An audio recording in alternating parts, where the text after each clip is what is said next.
तो इस रमज़ानुल मुबारक में अफ्तारी के लिए अगर कुछ समोसे पकोड़े से हटकर और कुछ नई रेसिपी बनाना चाहते हैं तो फ्रेंड्स ये रेसिपी लाजमी ट्राई करें। इंशाल्लाह रोज़ेदार दुआएं देने पर मजबूर हो जाएंगे। आज मैं आपको बड़े ही आसान तरीके से टोटिया ब्रेड बनाना सिखाऊंगी। ये ब्रेड बनाकर आप इसे स्टोर भी कर सकते हैं और फिर इन ब्रेड से आप ढेरों मैक्सिकन रेसिपीज़ बना सकते हैं।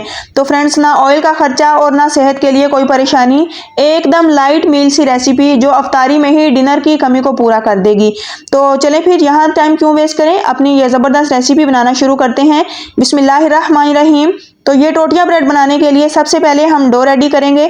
डो बनाने के लिए फ्रेंड्स मैंने यहाँ पर सफ़ेद आटे का यूज़ किया है। 2 कप भरकर यहाँ पर मैंने सफ़ेद आटा लिया है। अच्छे से इसे छान लेंगे।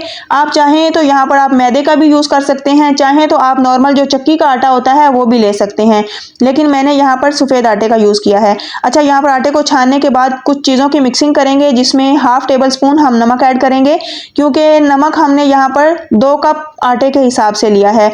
तो इसी के साथ यहाँ पर फ्रेंड्स हम लेवल करके लेंगे बेकिंग पाउडर। तकरीबन ये 1 टीस्पून मैंने लिया है, तो ये 1 टीस्पून ही इसमें काफ़ी रहेगा। इसके अलावा इसमें इस स्टेज पर कोई भी ड्राई चीज़ नहीं जाएगी। अच्छे से इन चीज़ों को हम मिक्स करेंगे और अब यहाँ पर हम इसमें कुकिंग ऑयल डालेंगे। आप चाहें तो घी भी डाल सकते हैं।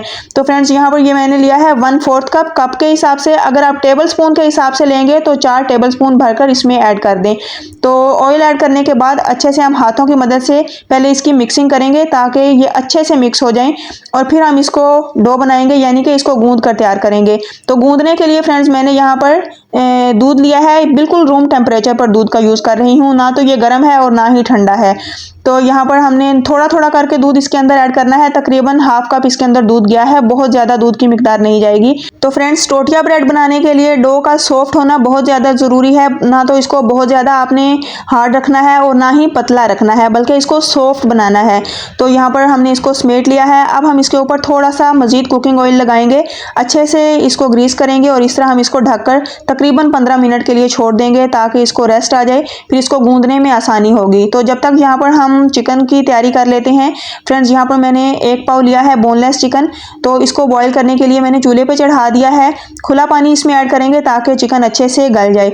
तकरीबन 1 टीस्पून इसमें मैंने नमक ऐड किया है और 1 टीस्पून ही हम इसमें डाल देंगे मोटी कुटी हुई काली मिर्च। बस यही 2 चीज़ें इसमें जाएंगी। चिकन को अच्छे से बॉईल कर लेंगे तकरीबन 15 मिनट के लिए, फिर हम बाद में इसका रेशा रेडी कर लेंगे ठंडा होने के बाद। तो चलिए, इतनी देर में हमारी डो भी अच्छे से सेट हो चुकी है। तो इसको हम 2 से 3 मुक्की लगाकर अच्छे से नीट कर लेंगे, क्योंकि फिर इस तरह हमें टोटिया ब्रेड बनाने में आसानी होगी। जितनी सॉफ्ट डो रेडी होगी उतनी हमारी ज़बरदस्त सी ब्रेड्स बनकर रेडी हो जाती हैं। तो बस यहाँ पर हमने डो रेडी कर ली है। इसको फ्रेंड्स हम ढककर इसी तरह छोड़ देंगे ताकि बनाने से पहले इसको मज़ीद रेस्ट आ जाए। तो चलें हम बाकी की चीज़ों की तैयारी करते हैं, जिसमें यहाँ पर हमने बड़ा ज़बरदस्त सा एक मिक्सचर रेडी करना है। तो 2 चम्मच मैंने भरकर यहाँ पर लिया है घी। आप कुकिंग ऑयल भी यूज़ कर सकते हैं। जैसे ही घी मेल्ट हो चुका है तो अब हम इसमें 1 चम्मच भरकर डाल देंगे लहसुन का पेस्ट। सिर्फ लहसुन डाला है मैंने, अदरक नहीं यूज़ किया यहाँ पर। अब इसको 1 मिनट तक हम भून लेंगे। तो यहाँ पर फ्रेंड्स, ये चिकन जो हमने बॉईल की थी इसका मैंने रेशा बना लिया है और देखें कितना ज़बरदस्त सा इसका रेशा रेडी हुआ है। और ये मैंने बिल्कुल हाथों से ही बनाया है। आप भी कोशिश कीजिए कि इसे हाथों से ही तैयार कीजिए। इस तरह रेशा बड़ा ज़बरदस्त सा बनता है, वरना फिर ये बहुत ज़्यादा मैश हो जाता है, जो कि अच्छा नहीं लगता लुक वाइज। तो यहाँ पर हमने चिकन ऐड करने के बाद इसको लहसुन के साथ तकरीबन 1 से 2 मिनट इसी तरह हम मिक्स कर लेंगे, जिससे इस चिकन की भुनाई भी हो जाती है और इस तरह मज़ेदार सा इसके अंदर टेस्ट आ जाता है। अब स्पाइसेस की बारी है, जिसमें 1 टीस्पून हम इसमें डाल देंगे नमक। आधा चम्मच इसमें हम चिली फ्लेक्स ऐड करेंगे। आप अपनी चॉइस के अकॉर्डिंग, अपने टेस्ट के अकॉर्डिंग मसाला जात की मिकदार कम या ज़्यादा कर सकते हैं। तो काली मिर्च का पाउडर इसमें हम डालेंगे तकरीबन 1 टीस्पून। तो बस यहाँ पर हमने मसाला जात को अच्छे से मिक्स किया है। मिक्स करने के बाद यहाँ पर फ्रेंड्स हम इसमें टमाटो सॉस डालेंगे और साथ ही मायोनीज़ डालेंगे। तो मायोनीज़ मैंने यहाँ पर 2 चम्मच भरकर यूज़ किया है। आप चाहें तो इसमें आप क्रीम भी यूज़ कर सकते हैं। तो फ्रेंड्स 4 चम्मच मैं यहाँ पर टमाटो केचप इसमें ऐड करूँगी और टमाटो केचप ऐड करने के बाद इसे हम अच्छे से मिक्स कर लेंगे। तो फ्रेंड्स इस तरह हमारा ये मिक्सचर रेडी हो जाता है, जिससे हम रमज़ानुल मुबारक में कई सारी रेसिपीज़ में यूज़ कर सकते हैं। तो मैं यहाँ पर आपके साथ एक मैक्सिकन फूड आज शेयर करूँगी, जिसके लिए मैं ये मिक्सचर बना रही हूँ। अब यहाँ पर इसे अच्छे से मिक्स करने के बाद मैंने तकरीबन एक बड़े साइज़ की प्याज ली है और इसे स्लाइसिस में काट लिया है और बिल्कुल बारीक चॉप की है मैंने शिमला मिर्च, ये भी तकरीबन एक ही है मीडियम से साइज़ की। तो इन तमाम चीज़ों को हम अच्छे से मिक्स करेंगे। अब यहाँ पर हमने इसको पकाना नहीं, बल्कि अच्छे से बस मिक्स करेंगे और मिक्स करने के बाद फ्लेम ऑफ करके इसको इसी तरह छोड़ देंगे। अगर इसको ज़्यादा पकाएंगे तो फिर प्याज और शिमला मिर्च जो है वो अपना पानी छोड़ देंगे। तो अब यहाँ दूसरी तरफ आटे ने भी काफ़ी रेस्ट कर ली है और बड़ा ज़बरदस्त सा हमारा ये आटा रेडी हो चुका है।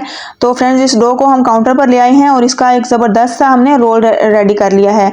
तो बस इस तरह हमने इक्वल सी साइज़ की इसमें कटिंग करनी है। छोटे छोटे साइज़ के हम पेड़े बनाएंगे, बहुत ज़्यादा बड़ा नहीं करना आपने, क्योंकि इस टोटिया ब्रेड का जो साइज़ होता है वो एक हाथ के बराबर होता है।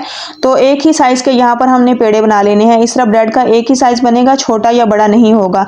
तो बस इसी तरह हमने ये सारे पेड़े रेडी कर लिए हैं। तो फ्रेंड्स, अगर आप इस तरह इसकी पहले ही इक्वल से साइज़ में कटिंग कर लेते हैं, इसको बराबर हिस्सों में डिवाइड कर लेते हैं, तो बड़ी आसानी के साथ आप एक ही साइज़ के तमाम पेड़े बना सकते हैं। तो यहाँ पर हमारे ये पेड़े भी रेडी हो चुके हैं। तो इनको भी मैं 5 मिनट का रेस्ट दूंगी। अब रेस्ट होने के बाद चलें यहाँ पर हम इसको बनाना शुरू करते हैं। तो थोड़ा सा हम खुश्का डस्ट करेंगे काउंटर पर, हाथों की मदद से इस पेड़े को पहले हम अच्छे से चपटा करेंगे और इसको फिर हम खूब फैला लेंगे ताकि इसे बेलने में आसानी हो। वैसे ये बड़ी आसानी के साथ बेले भी जाते हैं और आसानी के साथ इनकी मिनटों में तैयारी हो जाती है। तो बस एक ब्रेड हमने इस तरह बनाकर तैयार कर ली है। आप इसका साइज़ चेक करें, बिल्कुल एक हाथ के बराबर इसका साइज़ है और इसकी मोटाई भी देख लें। ये ना तो बहुत ज़्यादा मोटे होते हैं और ना ही बहुत ज़्यादा बारीक होते हैं। तो फ्रेंड, जिस तरह मैंने एक ब्रेड बनाई है, बारी बारी मैं सारी ब्रेड बनाकर इसी तरह तैयार कर लूँगी। तो अब यहाँ पर मैं आपको इसे स्टोर करने का तरीका भी बताती हूँ। आप इन्हें कच्चा स्टोर नहीं कर सकते, बल्कि आप इसे कच्चा पक्का करेंगे। तवे के ऊपर दोनों साइडों से इसे सेक लें। स्टोर करने के लिए आपने इसे फुली कुक नहीं करना, बल्कि दोनों तरफ से आप इसे हल्का हल्का सेक लेंगे। तो बस इस तरह आपकी स्टोर करने के लिए ब्रेड तैयार हो जाती है। फिर आप इसे किसी भी जिपलॉक बैग में डालकर स्टोर कर सकते हैं। इसे आप 15 से 20 दिन के लिए फ्रीज़र में रख दें। जब भी आपने इसे बनाना हो, इससे कोई भी रेसिपी बनानी हो, तो आप इसको 15 मिनट पहले निकालें, डीप फ्रीज़ करें और फिर आप इसे इस्तेमाल कर सकते हैं। तो अब यहाँ पर फ्रेंड्स, इसको तैयार करने के लिए मैंने एक तवे को अच्छे से गर्म कर लिया है। अब मीडियम टू लो फ्लेम पर हम इसको पकाएंगे। तो बस जैसे ही हल्की सी एक साइड इसकी पकेगी तो हम इसको दूसरी तरफ टर्न करेंगे और फिर इसको इस तरह प्रेस करते हुए मिनटों में तैयार कर लेंगे। जैसे ही हम इसको ऊपर से प्रेस करेंगे तो ये बड़ी आसानी के साथ फूल जाती है, क्योंकि हमने इसमें बेकिंग पाउडर का यूज़ किया है, जिसकी वजह से ये बहुत ज़्यादा सॉफ्ट भी बनती है, बहुत ज़्यादा नरम बनती है और साथ ही ये मिनटों में पक भी जाती है। अंदर से ये जालीदार बनती है, ऊपर से बिल्कुल सॉफ्ट सी, बिल्कुल शवरमा ब्रेड बनकर हमारी तैयार हो जाती है। तो इसी को आप शवरमा में, पिज़्ज़ा के लिए, आप टाकोस बनाने के लिए, कैसीडिया रैप्स बनाने के लिए, इस टोटिया ब्रेड को आप इस तरह मुख्तलिफ किस्म की मैक्सिकन फूड बनाने के लिए ट्राई कर सकते हैं। बहुत ही आसान सी रेसिपी है। मिनटों में हमने ढेरों ढेर टोटिया ब्रेड बनाकर तैयार कर ली हैं। तो मैंने इनको एक कपड़े में रैप करके रखा है ताकि ये ड्राई ना हो। अब यहाँ पर फ्रेंड्स चलते हैं नेक्स्ट स्टेप की तरफ, जिसमें मैंने ली है मोज़रेला चीज़। इसे हम श्रेड कर लेंगे। फ्रेंड्स, ये मोज़रेला चीज़ मेरी अपनी रेसिपी है और ये मैंने अपने चैनल पर शेयर की है। अगर आपको चाहिए तो आप मेरे चैनल का विजिट कर सकते हैं। बड़ी ज़बरदस्त सी रेसिपी है जो 1 लीटर दूध के साथ मैंने बनाकर घर में ही तैयार की है। चलें अब देख लेते हैं कि हमने अपने ये कैसीडिया रैप्स किस तरह असेंबल करने हैं। सबसे पहले मैं यहाँ पर टमाटो केचप इसके ऊपर लगाऊंगी, अच्छे से फैलाऊंगी, इसके ऊपर सेट कर दूंगी। अब यहाँ पर फ्रेंड्स, हमने जो मिक्सचर रेडी किया है चिकन का और हमने शिमला मिर्च, प्याज वगैरह डालकर जो एक ये मिक्सचर रेडी किया है बड़ा ज़बरदस्त सा, ये इसके ऊपर लगाएंगे। हाफ साइड पे हम इसको रखेंगे और हाफ को हम ऐसे ही रहने देंगे। तो हमने जो चीज़ श्रेड की थी ये इसके ऊपर अच्छे से लगाएंगे। बस यहाँ पर हमारा ये कैसीडिया रेडी हो चुका है। इसको ऊपर से रैप कर देंगे तो ये हमारा कैसीडिया रैप रेडी है। बस अब हमने इसको क्रिस्पी करना है। क्रिस्पी करने के लिए इसको हम हल्का सा सेक लेंगे। तो तवे के ऊपर मैं थोड़ा सा घी लगाऊंगी, बहुत थोड़ा सा घी लगेगा, चाहे तो आप ऑयल लगा लें। बस इसको हमने कलर देना है और इसको क्रिस्पी करना है। इसके लिए बहुत ज़्यादा आपने ऑयल या घी का यूज़ नहीं करना। तो बस यहाँ पर हम इसको मीडियम टू लो फ्लेम पर रखेंगे। हल्के हाथों से इसको ऊपर से प्रेस करते जाएंगे। तकरीबन 2 मिनट एक साइड से और 2 मिनट ही दूसरी तरफ से हम इसकी ज़बरदस्त सी सिकाई कर लेंगे, जिससे इसके ऊपर खूबसूरत सा कलर भी आ जाएगा और ये बड़ा ही ही शानदार सा क्रिस्पी हमारा कैसीडिया रैप बनकर रेडी हो जाता है। तो अब मैं यहाँ पर थोड़ी सी चीज़ इसके ऊपर श्रेड कर दूंगी। आप चाहें तो इसको मेल्ट करने के लिए इसको ऊपर से ढक दें, अगर स्टीम मिलेगी तो ये मेल्ट भी हो जाएगी, लेकिन मैंने इसको बस हल्का सा गार्निश किया है खूबसूरती के लिए। तो यहाँ पर आप चेक करें अल्हम्दुलिल्लाह कितना ज़बरदस्त हमारा ये कैसीडिया रैप रेडी हो चुका है। तो अगर इस रमज़ान आप भी कुछ नया, कुछ मज़ेदार और कुछ हेल्दी ट्राई करना चाहते हैं जो कि ऑयल वगैरह में फ्राई भी ना हो और ज़बरदस्त सी लुक भी दे आपकी अफ्तारी को, आपकी अफ्तारी के दस्तरखान में जान डाल दे, तो फिर आपने ये वाली रेसिपी लाजमी ट्राई करनी है। यकीन करें मस्ट ट्राई वाली रेसिपी है। अगर एक बार आप इसे बनाएंगे तो आप इसे रोज़ ही बनाने पर मजबूर हो जाएंगे। इंशाल्लाह रोज़ेदार रोज़ ही फरमाइश पर बनवाएंगे और आपको दुआएं देने पर मजबूर हो जाएंगे। तो यहाँ पर जो बाकी के रैप्स हैं वो भी मैं तैयार कर लेती हूँ। तो फ्रेंड्स, अगर आपको ये मेरी रेसिपी, ये मेरी छोटी सी काविश पसंद आई हो तो आपने मेरी वीडियो को लाइक करना है, इसे आगे ज़्यादा से ज़्यादा शेयर करना है। अगर आप मेरे चैनल पर पहली बार आए हैं तो आपने आसान खाने कुकिंग चैनल को लाजमी सब्सक्राइब करना है। तो फिर नेक्स्ट इंशाल्लाह मैं लेकर आऊँगी बड़ी ही अमेजिंग और मज़ेदार रेसिपी। मुझे अपनी दुआओं में याद रखिए। अल्लाह हाफिज़।